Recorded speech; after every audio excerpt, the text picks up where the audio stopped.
Hello, lunch tayo luto tayo ng mabilis na lunch. Pechay with pork belly. Ito na yung pechay ko, na-slice na, chop na siya. And then, pinakuluan ko tong pork belly. Mas gusto ko kasi ganyan bago ko gisahin. So, in-slice ko chinap ko ulit tong pork belly, tapos kong pakuluan. And then, gigisa ko naman na siya ngayon. Ito ko sinutay ng konti, tsaka pa lang nilagay yung luya, bawang, and then onion. Tapos halo-halo ulit. Tapos nilagay ko yung pinagkuluan ng pork belly kanina.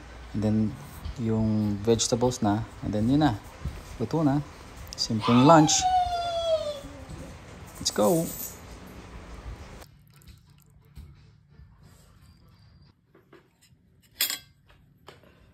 Sana natin.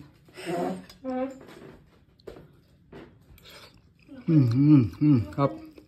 Nakalimutan ko yung ano ko sa school, yung tablet. 18? Ay, nakalimutan ko pala dito. Mami.